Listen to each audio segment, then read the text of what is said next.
The plank is a very challenging exercise that few people manage to master, 100%. It's a shame because it works. The deep abdominal belt, a band located between your ribs and pelvis. And it ensures that you have good health at the level of your lumbar spine, since the muscles surround our entire abdomen as if we had a physiological belt. The point is that it's not about doing them or not doing them, but about finding that level of intensity that suits you. That's what I'll teach you today. A plank exercise in which we can modify up to 4 parameters to adapt it perfectly to your abilities. The goal is for you to be able to hold a position for up to 60 seconds and to progress through different levels of difficulty so you can gain more stability in your abdominal area. Let's get to it. We all know that the classic plank is done by positioning ourselves on all fours. Next, we should place our forearms on the ground in a triangle shape, as you can see in this overhead view. Next, what we do is extend one leg, dig in the tip of the foot, extend the other leg, and dig in the tip of the foot. Bring the heels together and hold the position, keeping an alignment between our shoulder and our feet. The chest shouldn't be too sunken or too high, but in a neutral position. The pelvis shouldn't be too low or too high either. Ideally, we should keep our gaze forward, pull the abdomen in, tuck the belly button in well, and hold for up to 60 seconds. For many people, their shoulders hurt, their knees hurt, and even the support of their feet hurts. So I'm going to give you 4 ways to modify the exercise according to your abilities. The first variation is the legs. We can place them straight or bent. The second variation is the arms. We can also place them bent or fully extended. The next variation is the supports. We can place both our feet and both our arms on the ground, but we can also lift one leg or one foot to increase the difficulty. And the fourth variable is horizontality. It's not the same to do it on a flat surface as it is to do it supported on the couch or on a table, is it? Let's look at all those variations so you can understand them perfectly and apply them to your situation. The first one is the leg variation. Pay attention. We can do the following. Either place your legs fully extended behind you, on the tips of your toes, or rest your knees. This way, the exercise's leverage is reduced, greatly decreasing the intensity. The only requirement when we place our knees is that, as you can see, the pelvis seems to be a little higher towards the back. We have to bring it slightly lower to maintain that alignment between shoulders and knees. This way, we significantly reduce the difficulty, and we could, for example, maintain that duration of 60 seconds. We look forward, take a breath, and when we exhale through the mouth, we pull the belly button all the way in.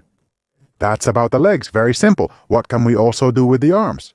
It's not the same to place the arms bent, where all the weight goes directly to our shoulder, which in turn is transferred to the abs, as having the arms fully extended, where the shoulder also plays a role in stabilization. And it makes the exercise easier. Basically, it's the same starting position. We get into a quadruped position, supporting ourselves with our arms, not placing our elbows, but keeping our hands on the ground. From here, I place one foot down, then the other, maintaining alignment between the shoulder and ankle. We've emphasized keeping the exercise correct multiple times. And from here, I inhale, and as I exhale, I pull my belly button in. Okay? As if I wanted to blow out a candle. You don't like this version either? Can we combine the two? We can do knees and arms to make it a slightly different plank, a little easier, and that allows us to work within your abilities. If all of this still seems too complicated, we can also work with supports, as I mentioned, where we could, for example, rest your forearms on the couch in a triangle shape, like I showed you at the beginning. Keep your legs fully extended, maintaining alignment from shoulders to ankles. We would have a perfect plank, a little lighter, easier than doing it flat on the floor. Basically, gravity coming from top to bottom is going to make it harder if we're completely flat on the floor than if we're on the couch. If the couch variation with forearms and feet tips is too difficult, we can switch to the knees on the floor variation for the pelvis. Move forward a bit more, maintain good alignment, and hold the pose if it feels too challenging. We could even rest our hands and create an extra variation depending on our difficulties. And we could even modify that horizontality by standing up completely, supported against a wall or leaning on a table, in the same way we're doing here. So we've already seen 3 variations. By modifying the length of the legs, knees is easier, toes is harder. By modifying the length of the arms extended is easier, arms bent is harder.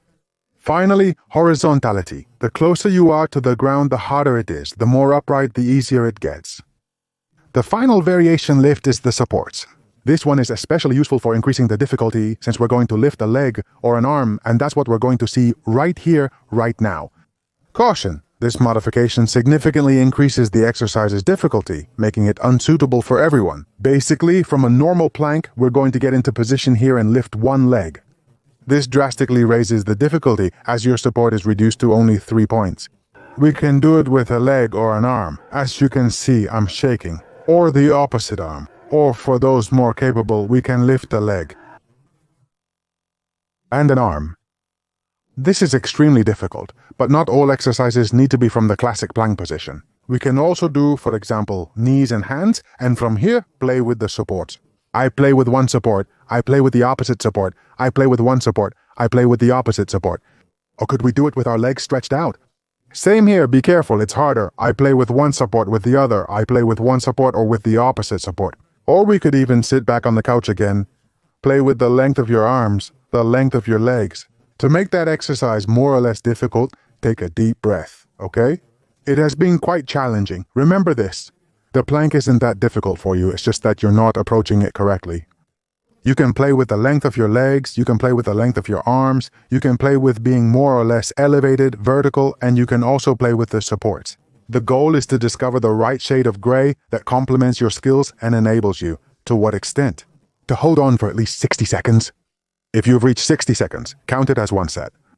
Rest, relax, and go for a second 60-second set. Rest, relax, and then a third and a fourth. 4 sets of 60 seconds a day. It's more than enough to improve that deep abdominal layer, strengthen your lower back, and not only that, but also improve your whole body. You can do it every other day if it's too much, no problem.